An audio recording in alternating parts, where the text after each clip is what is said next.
Please welcome Jacob Shue, Vivienne Ming, Shamina Singh, Darren Walker, and Donald J. Baer. Thank you.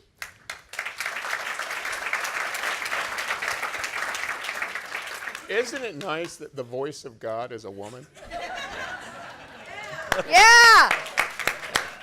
It's a little change making there. That's good. Before we get started with the panel, I want to do one thing. I'm a member of the board of the Urban Institute, and we've been hearing for several years about the move to this phenomenal new building and facility. First time I'm here, and I am blown away. I just want to say to Sarah and to her remarkable team that she leads, congratulations for being here, for getting here, and I think we ought to all give them a round of applause. This is amazing, Jamie. So we're going to talk. Does it tell you up here what it is? That's good, so I don't have to say too much about it. We're here to talk about technology's power to advance opportunity and equity. And before I do more to introduce our guests, I want us to pause a minute and think about technology and how we imagine technology. And honestly, when we are being idealistic, maybe even naive about technology, I think our fundamental conception is that technology is supposed to be in service to people. It's supposed to help make people's lives better in some way or another. And that's how we have hoped to experience technology throughout the course of history. But if we pause a minute, and I'm not just referring to things that we have come to understand in the last couple of years, across history, there's always the risk that that formula gets inverted, and that people wind up in service to technology, not the other way around. That we wind up really as ingredients into the inexorable force of technological change that maybe pulls us along with it, but maybe doesn't, and sometimes grinds a lot of people under as we go and doesn't make lives better. And what we're here to talk about today is how we can harness the power and the force of technology and technological change so that we can do more to help ensure that technology serves people rather than the other way around. We have an excellent panel here and group of guests to help us with this. They've been introduced once. Jake Shue, who is the CEO of Catalyte. Vivienne Ming, who is the executive chair and co-founder of Socos Labs. Shamina Singh, who is founder and president of Mastercard Center for Inclusive Growth and the executive vice president of corporate sustainability at Mastercard. And Darren Walker, who is the president of the Ford Foundation. So thank you all for being with us. We're going to go at this for about an hour, so there's a lot of room to talk. I don't remember is there time for questions? I should have asked this a long time ago. From the audience? No. Hold those questions. You can sort of rush the stage afterwards, and we can do all of that then.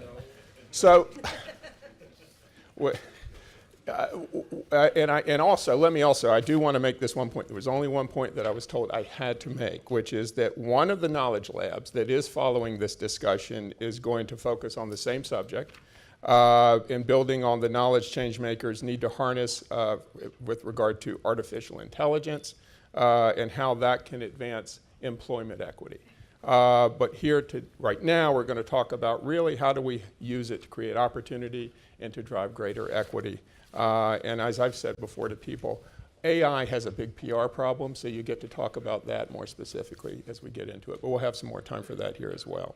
So the first thing I want to do is actually put a question to the whole group.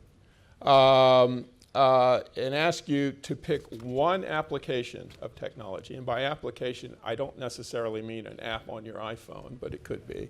An application of technology that is going to result, in your view, in transformational change over the next few decades.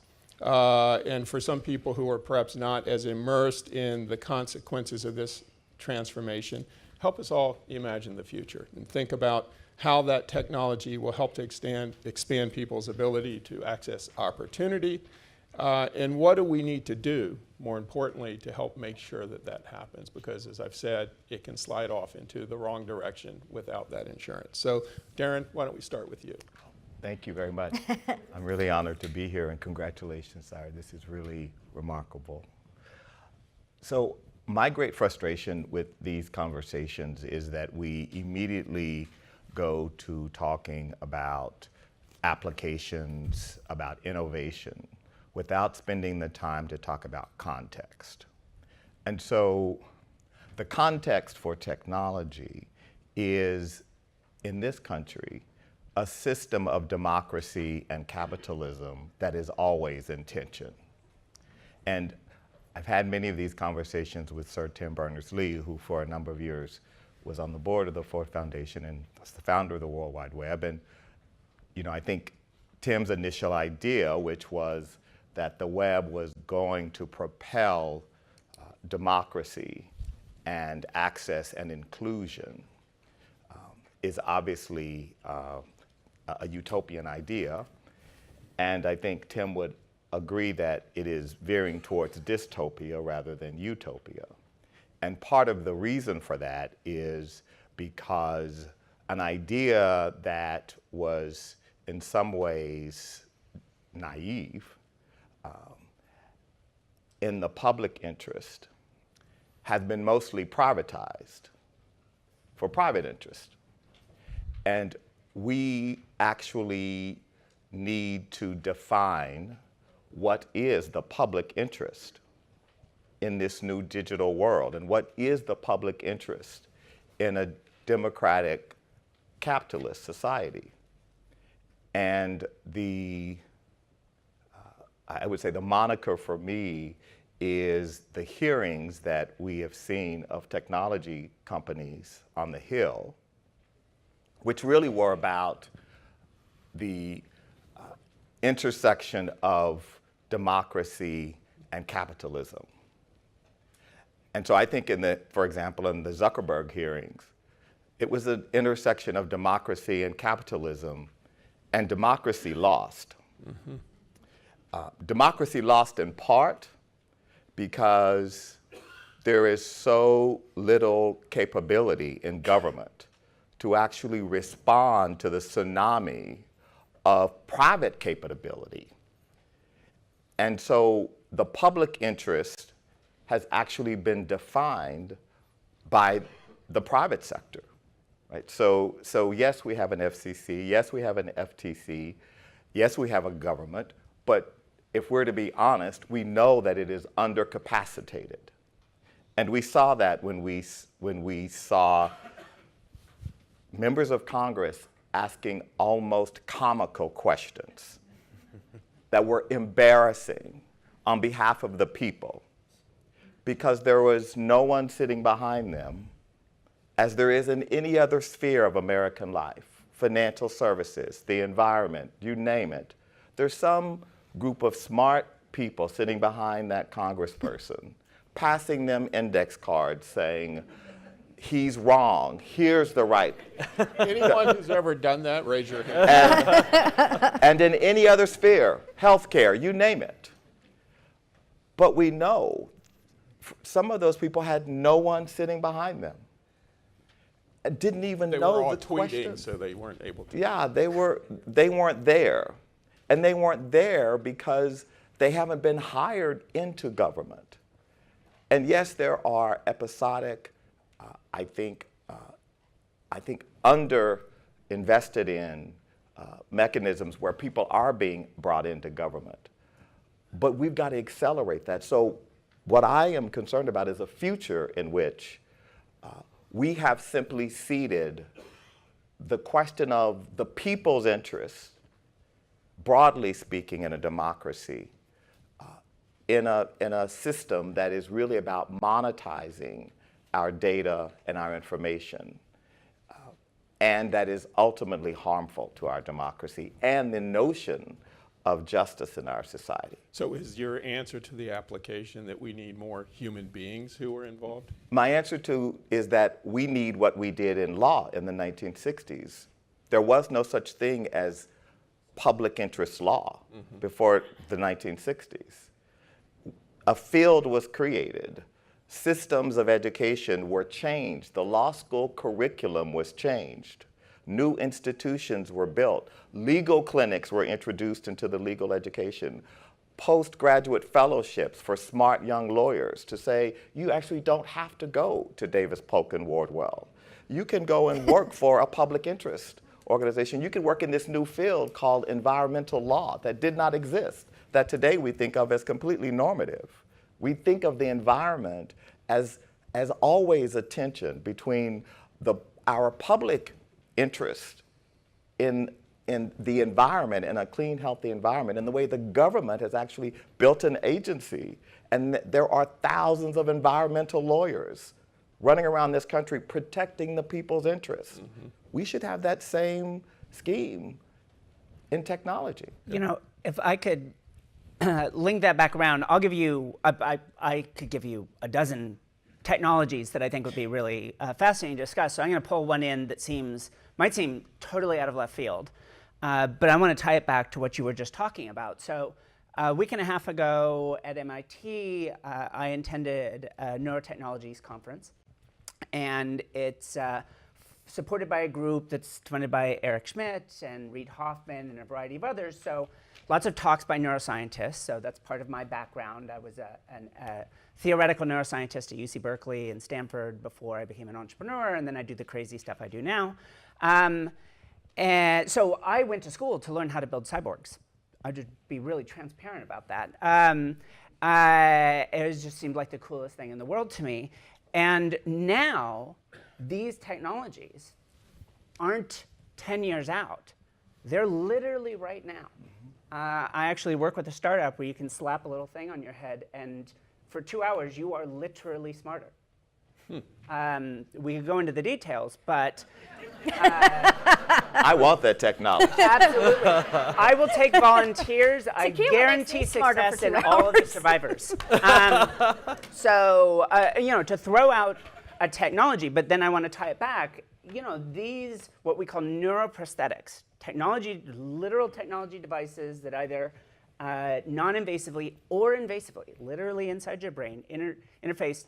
These are being built right now today, not just for people that are paralyzed, but for cognitive, emotional, social prosthetics.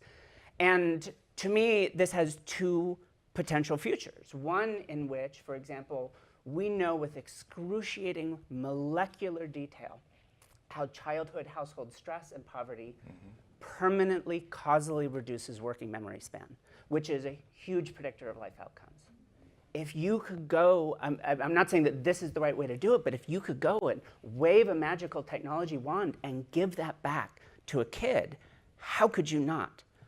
But then that event had the scientists, and it had the billionaires, and then it had the entrepreneurs. And some of them were amazing people, former colleagues of mine transitioning out of science into building something I did 12 years ago. But a lot of them, boy, they remind me of Mark Zuckerberg, who built a hookup site at Harvard. And then the world told him that he was democratizing everything. And I think he really believes it. And it just so happened it also made him one of the wealthiest men in the world. Who wants Facebook in their head? Because I'll tell you, that's exactly what half the entrepreneurs there were thinking is, this is the new green field, and I'm going to get in on it before there's regulation and before there are norms and standards. And so we've got these two possible futures. One where you could fundamentally transform some of the basics of what it means to be human for good, for people that desperately need it, whether it's Alzheimer's or traumatic brain injury, where I do my work, one of my pieces of work, or it's a sweet 16 gift that wealthy families give their kids. And once there are two kinds of humans, we never go back. And I know it sounds like science fiction, but I'm telling you, 10, 20 years from now, this is how it will be. Shamina, by the way, I'm so scared now. I think I'm just we're deep. Shamina, how do you address all this? Well, I thought we agreed in the green room. I'm not supposed to follow Vivienne. Like, that's not Jacob. Thanks for having me, and congratulations, Sarah, for everything here. President Johnson was my favorite, is my favorite. I did go to the LBJ school, so I feel an affinity towards him. And I feel like what Urban is doing now, preparing for the next 50, is exactly why I called Sarah when we first started the Center for Inclusive Growth at Mastercard to say, what does this thing need to look like, and what are we supposed to be doing with it? Because she has a future forward approach to doing all of this work. And so listening to Darren, listening to Vivienne, and I know when I listen to Jake, who I adore, I think it's about, at least the application for the next 50 is about data. It is about equality. These words do not belong, equality, justice, to the public sector. They belong to everybody. And so I wrote a piece a couple of years ago talking about this notion of information inequality and this idea that because I sit in a company as an independent subsidiary, but in a company that understands that power of data and technology and things like that globally, I could see the gap, and I can see the gap that's forming between the data haves and the data have-nots, much to your point. But I see it right now. And Sarah also helped me understand what that looks like. And so I do think it's still about information inequality. And frankly, the more I learn about it, the more I understand that had we had more information equality, we might not have as much income inequality as we do today. It's this fundamental gap between people who know things and people who don't know things. So it is about data for me, but it's about data in its most essential form. It's about data for ID and who owns, it's going back to basics, but it's with a future forward framework. So it is about who is Shamina, who am I, and then who am I compared to Sarah, and who says I'm Shamina, and it's the ownership of the data. And I think for that reason, and a bunch of other ones, was the reason why we first worked with Urban and Sarah a couple of years ago to really start answering this idea of what is information inequality, what does data philanthropy look like, and at that time it was because the center didn't have any money, so all we had data, and so we said, okay, what would a data grant look like to help advance Urban's thinking around a lot of important issues. And today it's about thinking about where we are now, where we have to be in the next 50 years, and why we're at least starting now, or continuing rather, to partner with Urban to say, look, we just announced we're doing a $2 million grant for 2 years to help figure out how Urban is going to help policymakers at the local and national levels help us navigate the digital economy. Because there is the technology of it, but it's also the fear around it. And so if we can work together to help navigate the digital economy, we say making it work, the digital economy, making it work for everyone everywhere, then what better partner than the Urban Institute to help us all figure that out? Great. Jake, Yeah. what's your view of this? Well, so I'll share what we're doing. So my company is called Catalyte, and we're a data science company that is helping companies build technology workforces all over the country. Now, what's unique about our approach is we're using AI and predictive analytics to find people from all walks of life, literally talking about musicians, artists, fast food workers, truck drivers, people from all walks of life that we then we identify people with this remarkable potential, this exceptional people who have this innate potential and ability that would predict for success in long-term careers as software developers. We then literally hire them, oftentimes sight unseen, put them through a full computer science degree in just 20 weeks, and then basically put them to work delivering engineering services for our clients. What's interesting is that I always tell people this is not kindergarten engineering. This is actually real hardcore stuff. I mean, it's literally building cutting edge products and services for companies like PayPal and Nike and Under Armour, to running mission critical systems for companies like Kroger and Centene and Nationwide Financial. So it's real serious engineering work. And so today I can tell you 3 very interesting pieces of good news that I have to share with everybody. The first piece of good news is that we've now proven with data, and we've had a number of clients who've actually published data about this also in public forums, that shows that our teams have on average been 3 times more productive than incumbent engineering teams. So we're literally taking people who come from these non-traditional backgrounds, and they're actually outperforming classically trained software developers. They're producing higher quality, they're doing it faster, they're ramping up faster. I mean, across the board, the metrics are pretty amazing. The second piece of good news actually is really around diversity and inclusion. So we've actually proven that using this new hiring model, and literally we don't look at anything about a person's background. So by design, we don't have any resumes. We don't want to ingest any information about your background. We basically ask you to take a 2-hour online assessment, and we hire you based entirely on how you do on that assessment. But what's interesting is actually, we end up with a workforce that generally reflects the demographics of the cities that we hire from. So, we're headquartered in Baltimore, Maryland, and it's, that's a city now that's kind of known for the wire and corrupt mayors. It's not really known for technology, but we've actually built, it's our longest running development center. And we set up there for a purpose, right, is really to kind of make a statement. And so the data is very encouraging. So over the last 6 years, the Baltimore metro area has been about 28% African American when you include the city and the county. Our workforce there over that same period of time has been 29% African American developers. And that's without any human intervention. No thumb on the scale there. In terms of gender, we're over a quarter female developers. Those are probably twice the industry average. If you look at the average age of people coming in, it's 33 years old, right? And it ranges anywhere from 17-year-olds to 72-year-olds. And what's more interesting is actually also on sort of degrees. Only half of our workforce has a 4-year degree. A third have a high school education. Right. Again, we've really now proven using data that, when you're really assessing based on sort of potential and ability, you actually end up with a workforce that generally looks like the cities that you hire from. So we're proving that adage that talent and ability is truly evenly distributed. Now, the last piece of good news is something that we've actually recently had validated from an independent third party, which is really the long-term impact of what we're doing. So we've actually shown now that the typical Catalyte employee, the salary that they had in the last job before they joined the company was $25,000 a year. Within 5 years, the average salary that they're making, and we're paying them, is $95,000 a year. Within 6 years, the majority is making 6-figure salaries, and it continues on from there. When people leave, they continue on to long-term success. 94% of our alumni, people who have left the company, stay on its long-term careers in software development, right? So again, when you start thinking about sort of the ability to actually start harnessing these technologies and techniques to actually create much more democratized and equitable outcomes, it's absolutely possible. It's actually a failure of imagination, I believe, that we're not doing more of this. If you ask me the long-term vision next 50 years, our goal really is to be like the Harry Potter sorting hat, right? Is that, we want to kind of, have a person take a 2-hour assessment and then direct them to any number of long-term careers that they could be very successful at and give them those on-ramps into those careers. So it's a very provocative opening, and it leads in so many different directions.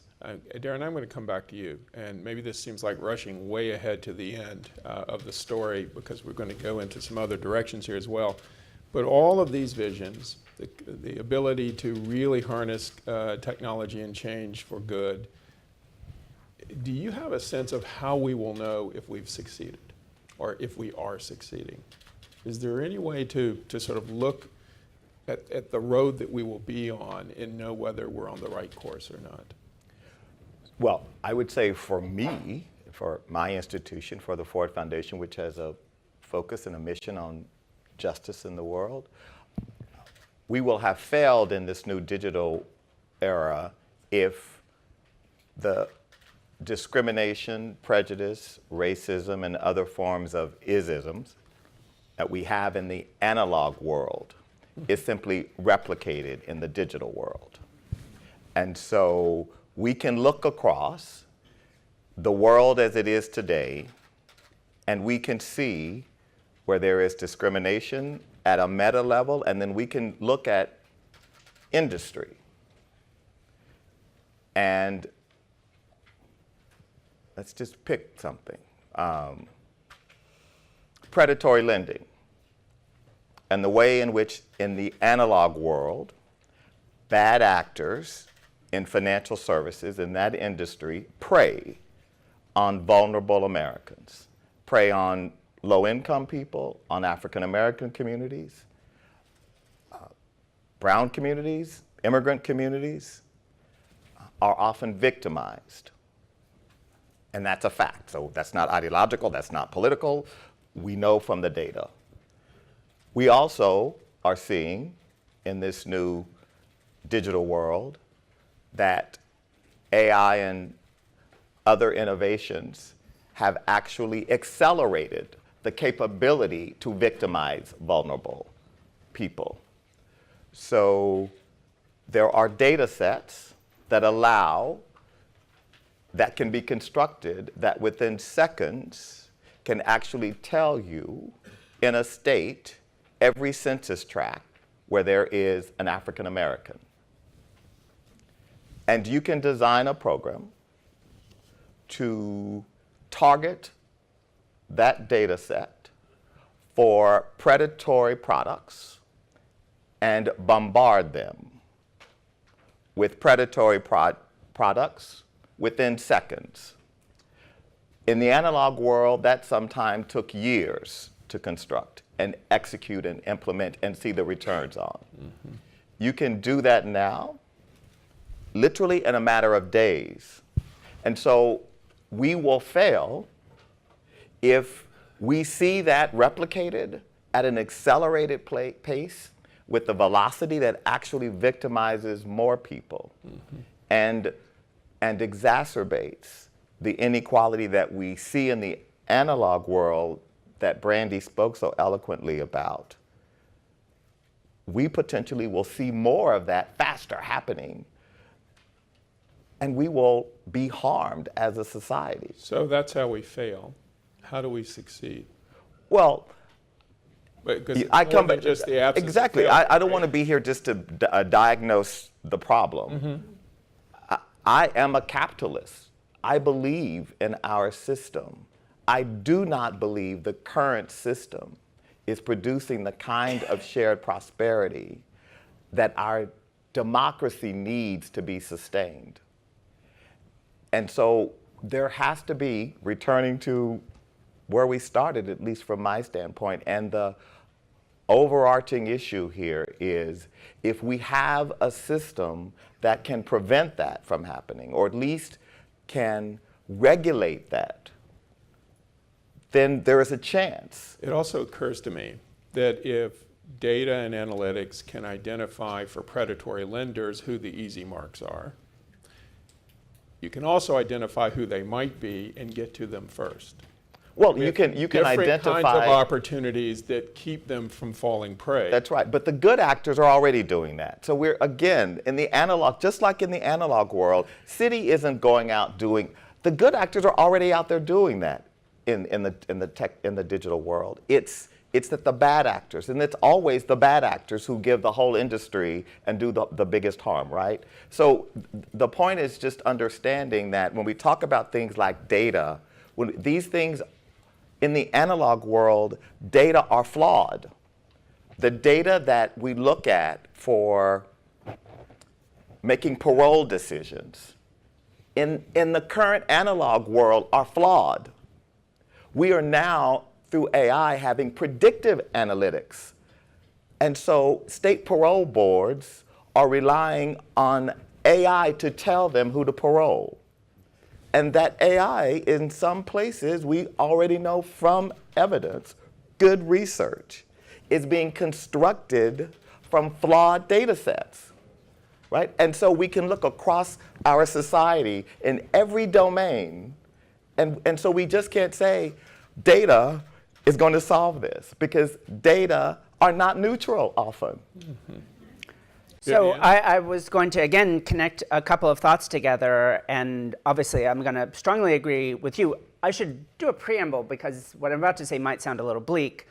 I spend my days building these sorts of systems to try and do good in the world. We built a system to reunite orphan refugees with extended family members based on face recognition. I built the first ever AI to treat diabetes, a system that could predict manic episodes in bipolar sufferers.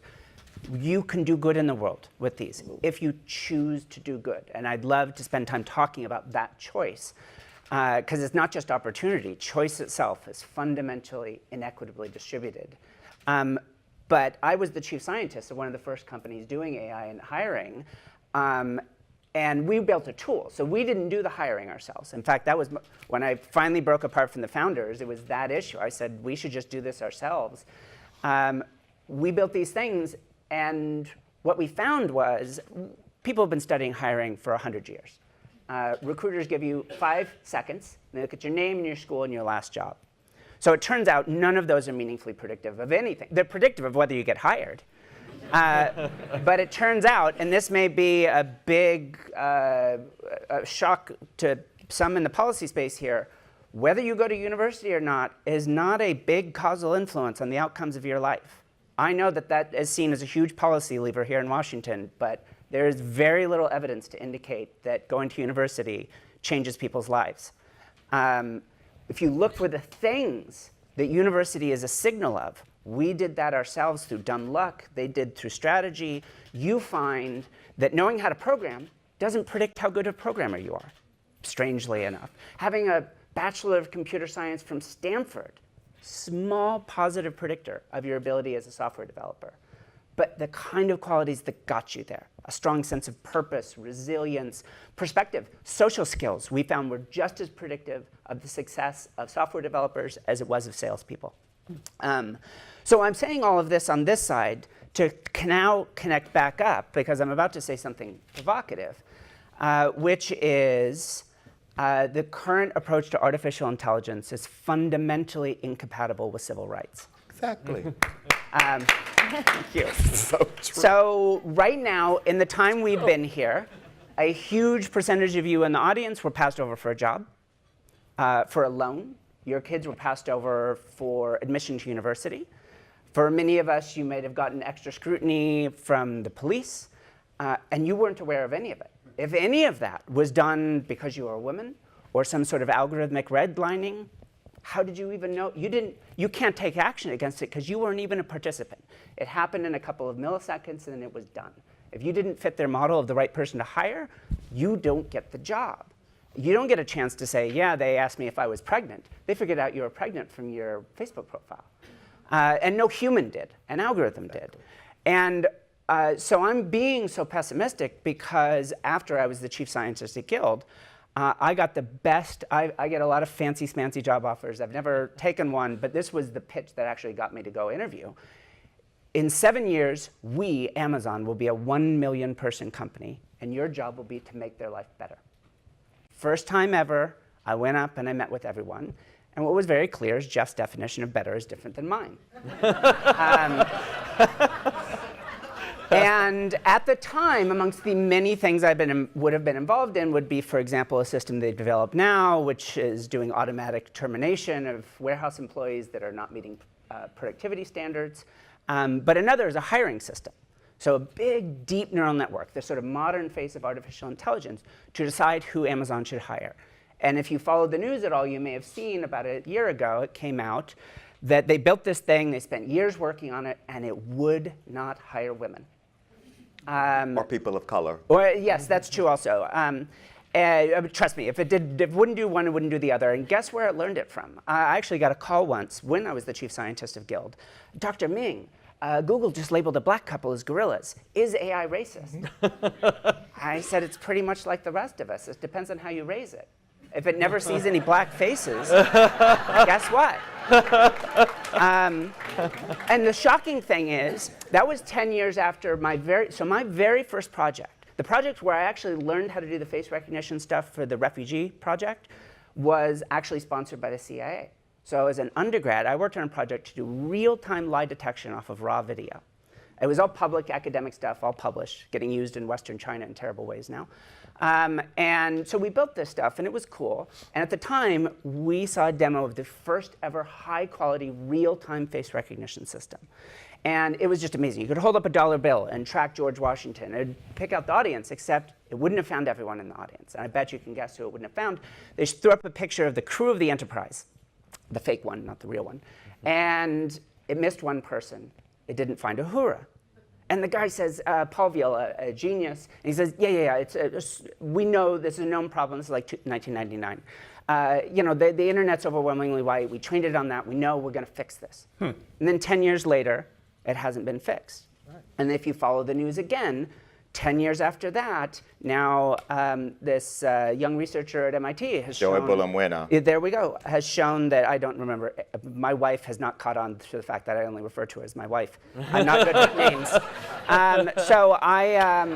It's 20 years later, and systems that we are selling to decide Who gets jobs? People are using face recognition for for hiring. Who gets through border security? Who gets on planes? If you are a dark-skinned woman, it is not ready for the real world. If you are a dark-skinned man or a light-skinned woman, arguably, it's not ready. And yet, we just described the vast majority of people on this planet.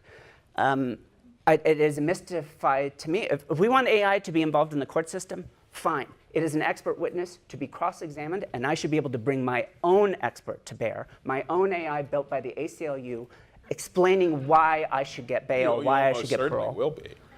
So I'm in talks with them about working on a project like that. To Darren's point, there need to be people trained who can be those experts. I want to, many downsides, right? And we'll come back to some of them, because part of the challenge is how do we mitigate and mute the downsides.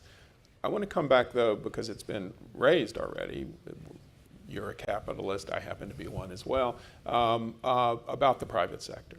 And Shamina, I want to come to you to talk about what more can and should the private sector do to help assure that many of these technologies are being applied and used in such a way that they are actually helping to advance equity and create even more opportunity for people. How do we make sure that that side of it becomes more dominant than the downside?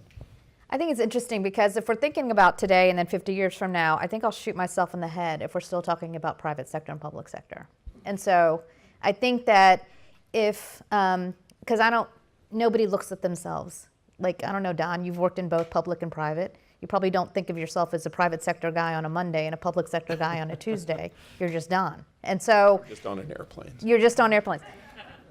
It's the same thing. If we are sitting here 50 years from now talking about the private sector is doing it one way and the public sector is doing it another way, and we have to one has to regulate the other because the other doesn't know right from wrong, that's a bunch of horse shit. Like, although that's the model. That's the model. But I'm just called capitalism. Hold on. I mean, that's not. I don't think because hold on a second. Because if I look at what I'm seeing right now, you do have one version. You've talked about one version of sort of data and things like that. The version that I'm sort of talking about is this idea that you build technology, and Vivienne, you can tell me if I'm wrong or right, but you build technology for what's coming because we all know what's coming.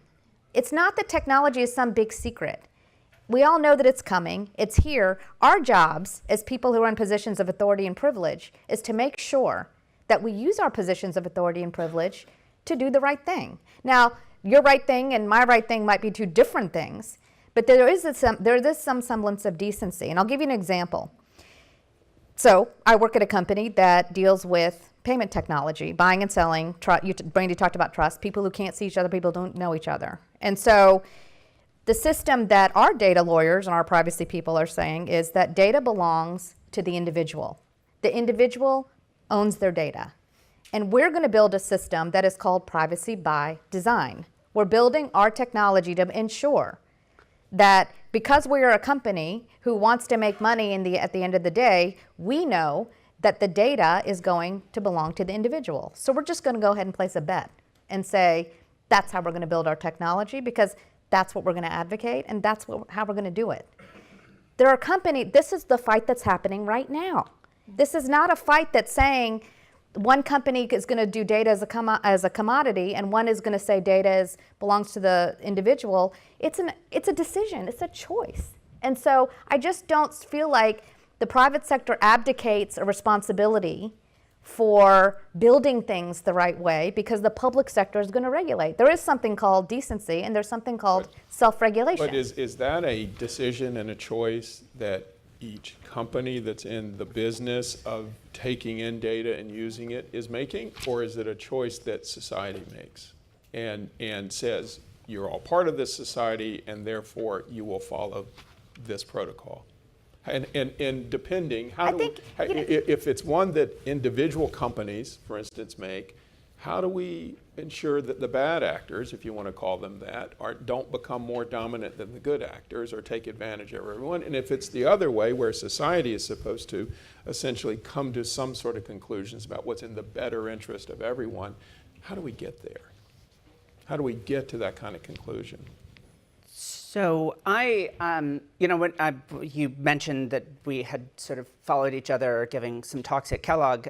So I get invited. I try not to be offended as a scientist that I get most of my academic invitations for business schools nowadays. But I'm sorry, that was my son's diabetes alarm going off. So I do give a lot there. And one of the things I often share is social entrepreneurship is bullshit. There's a little talk I give. Forgive me for going blue. But one of the things I really try to get across is what I call my Lark's vomit theory of entrepreneurship. So it's a reference to the old Monty Python skit, and this audience is old enough. Nobody gets it at universities anymore. So it's the Wizzo chocolate assortment. So if you remember this one, it's this constable interrogating the purveyor of the Wizard chocolate assortment set, which is increasingly disgusting and dangerous set of chocolates. And it doesn't culminate, but near the end is ram's bladder cup. So it's a fondue of lamb's bladder flown in from Iraq, whipped into a fondue, and then lovingly garnished with lark's vomit. And the constable says, lark's vomit? Where does it say anything about lark's vomit? And he says, right here in the ingredients after monosodium glutamate. And he says, there should be a big label that says, warning, lark's vomit. And the purveyor responds, but our sales would plummet. And I feel like if you put your monetization model on a big banner on your landing page and your sales would plummet, you may not be doing something right. That's right. There was the CEO of a company called Unroll Me, which was a free service. You just hit a button and it unenrolls you from email subscriptions. And then it came out they were reading the details of people's emails and using it for ad targeting. And her response is, how did people think we were making our money? Too much, which is a fair statement from her perspective, but mine would be because you could have told them. Right. And if you don't have a viable business as a result, then it was never a viable business. It was a scam. But I still think these are open choices for people to make. So let me throw out another possibility. We have the public sector, huge role. We have the private sector. It has a role. But I got to say, one-sided commitments and guidelines and advisory boards that no one actually has to listen to isn't going to solve these problems. I agree.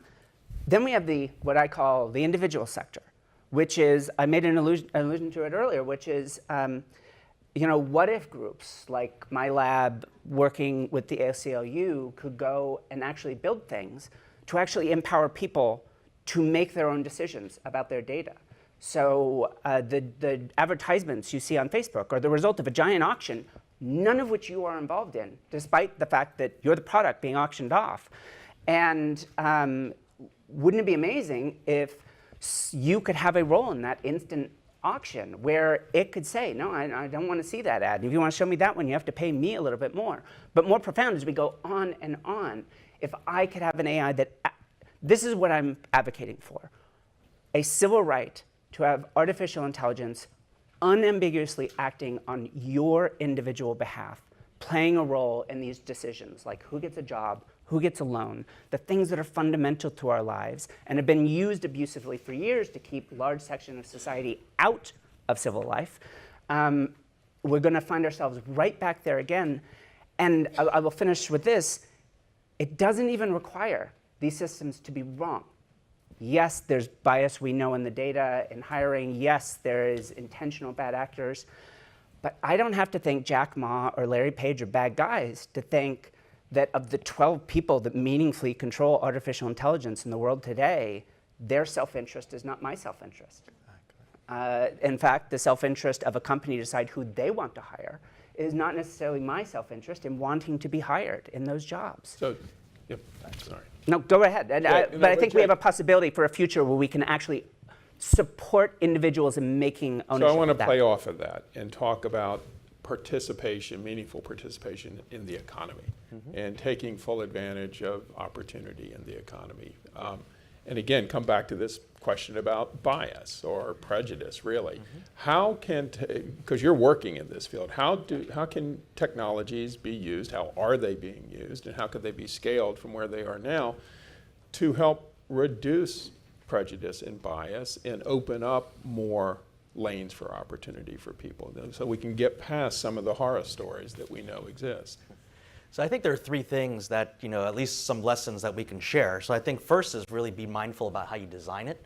So by design, we ingest no demographic data. So I don't know anything about an individual, and none of our models have any demographic data in there at all. Right, so I don't, so we that's one of the flaws I find with a lot of companies that are in this assessment space, is that they usually start from some archetype of what a successful person looks like, and then they kind of work backwards to design a test or design a game or something to find more people like that. We don't have a specific profile, so people always ask me what makes for a successful software developer. I can't really tell you. Just like I can't really tell you what is a successful leader, what's the ingredients to make a successful leader.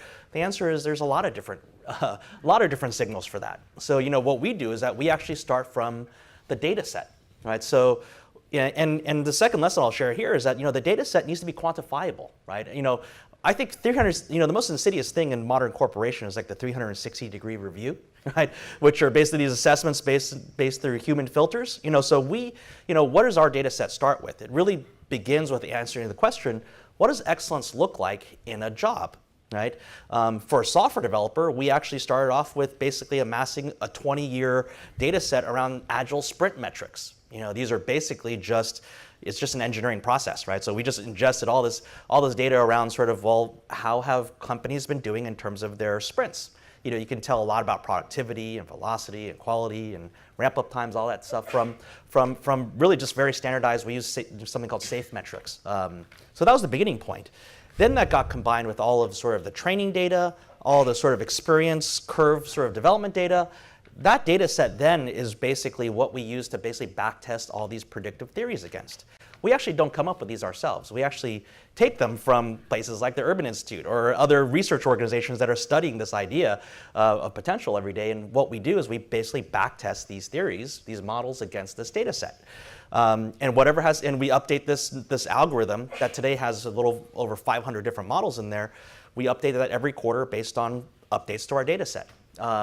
And again, so when what's interesting about this is that when we took out, when you don't look at sort of demographics, you actually end up with a workforce that basically reflects the demographics of the communities you hire from, right? Again, it goes back to this point that when you really look at sort of excellence and what those predictors are of excellence, they really don't have anything to do with any particular profile of person. So I always say it's kind of like a recipe stew, right? So as long as people hit enough of these models, they score high enough in enough of these signals, they're hired. But I think that's also, but another critical point also is that technology alone doesn't solve the problem. So just assessing and finding that person isn't enough, right? So there's a whole sort of, how we train people, how we actually, how we mentor them, how do we actually give them these sort of precision performance feedback loops and things.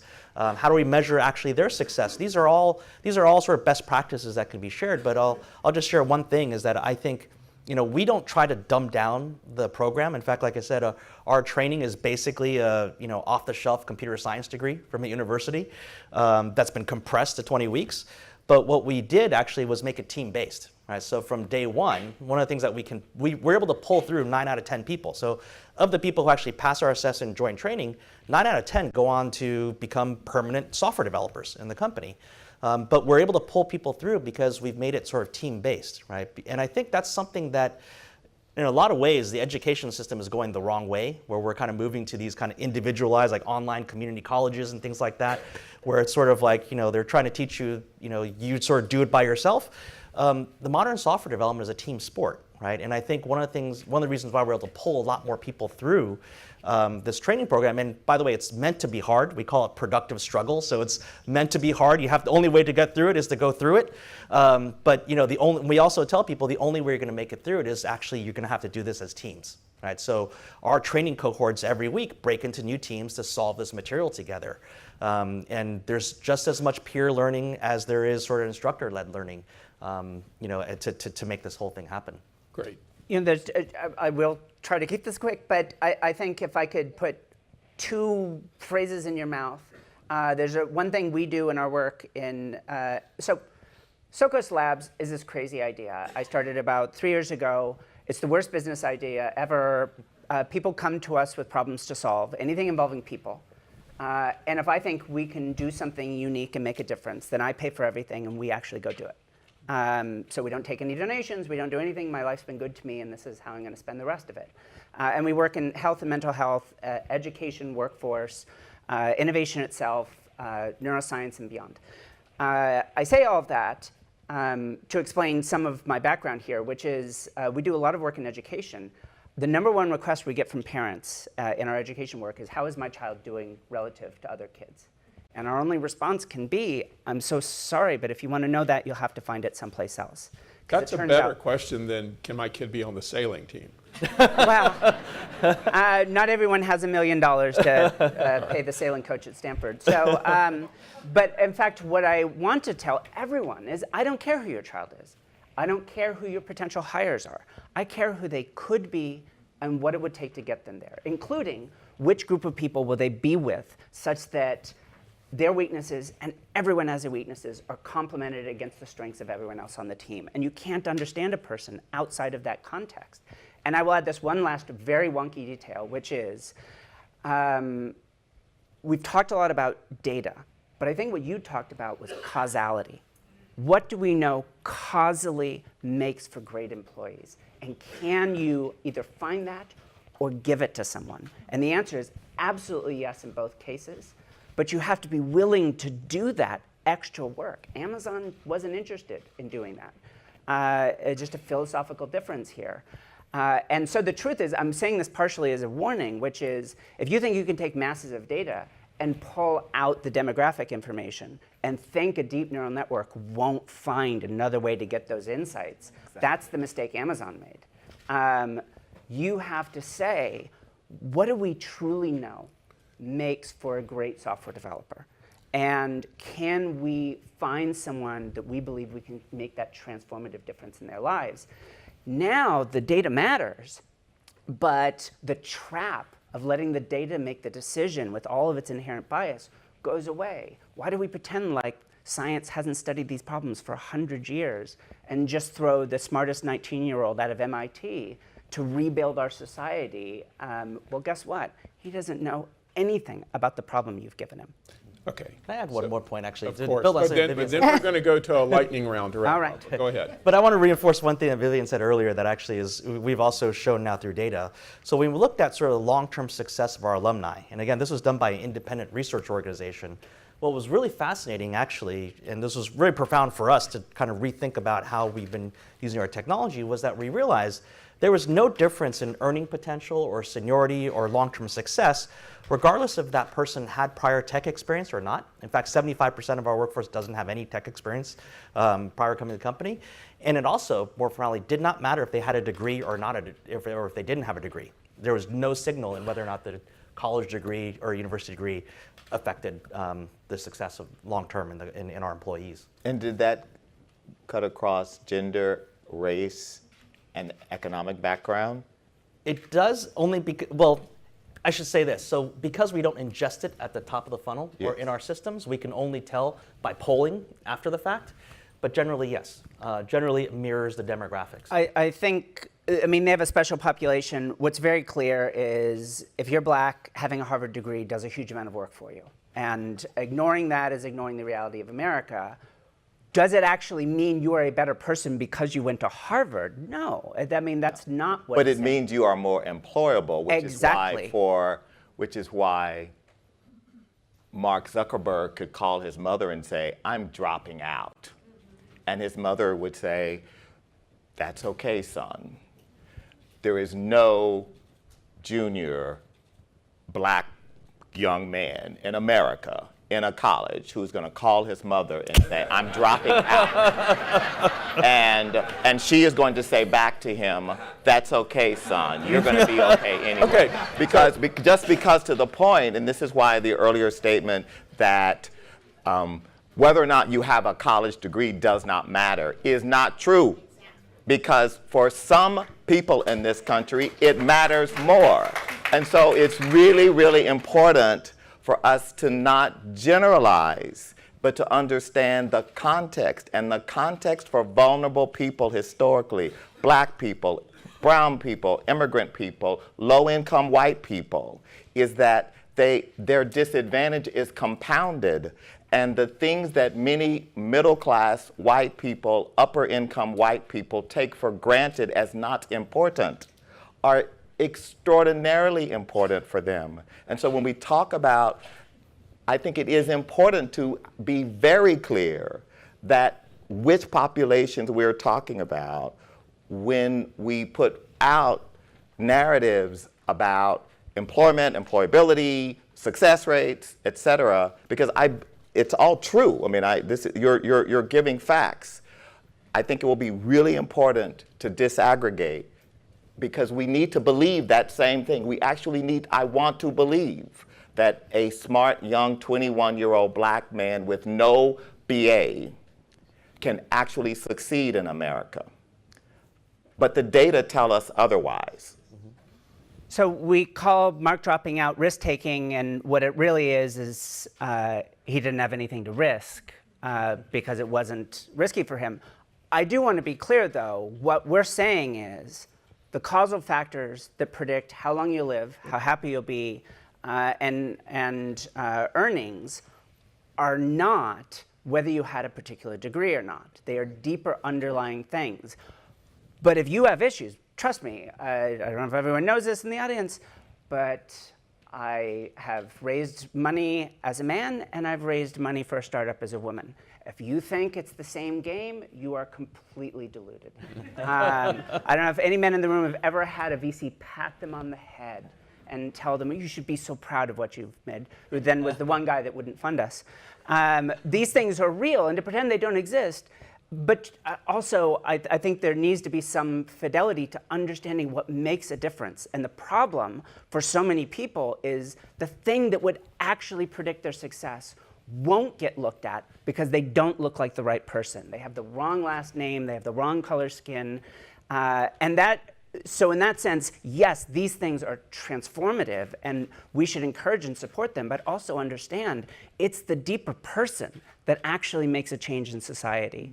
And if I had to choose between sending everyone to university or having a world where people could actually see you for who you are, I realize that's a little delusional, but I know which one I would pick. So I want to come back. I think that is an excellent place to end. That's why I don't want to end yet. It's a very polite way to say No, it is, because at the end of the day, what we're talking about is not technology. We're talking about human values and how we apply them. And indeed, some things never change or don't change as much as we think they do, notwithstanding everything changing around us. And I think that's critically important as a message out of here. That said, I'd like us to end. I said it's a lightning round. Let's imagine this is Final Jeopardy and you're each James Holzhauser, all right? So we're going to do this fast. And I want to end, if we could, on an optimistic note, which is, and here's the category, the challenge that you think we're going to face in coming decades, that you think you're most optimistic technology can help solve.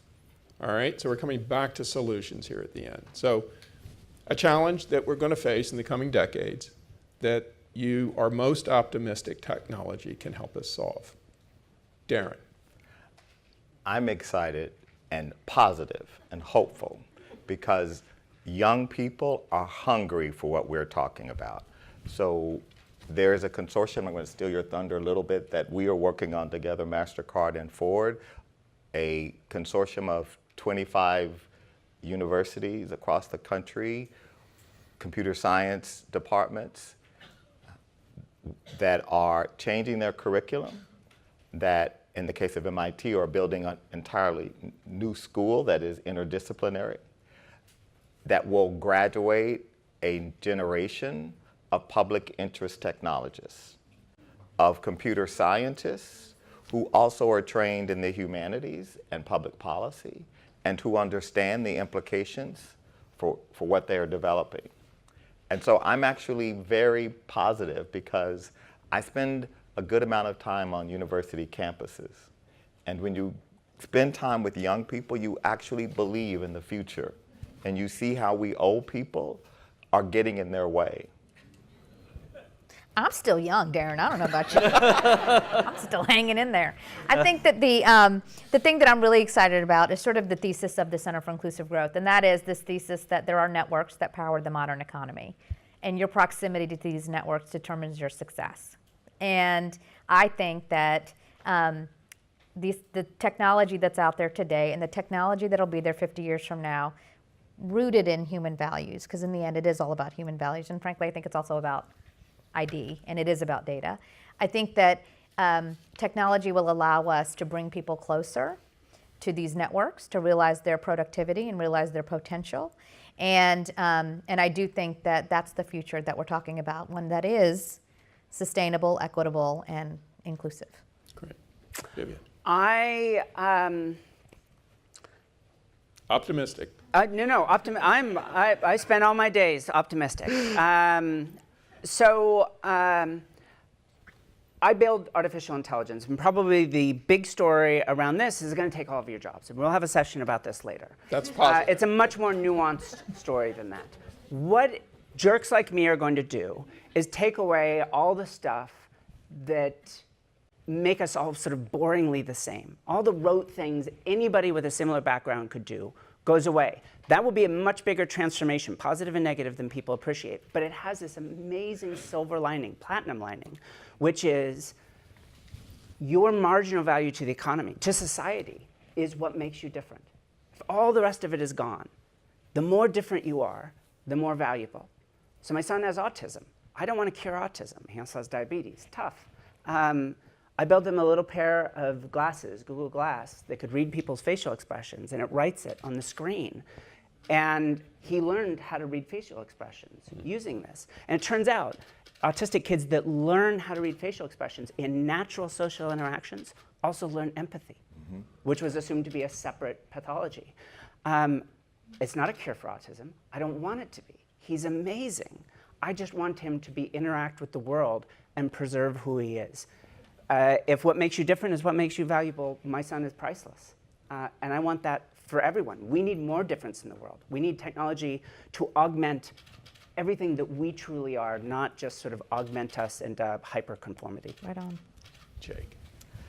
I think a very simple thing. I think we are on the cusp of killing the resume.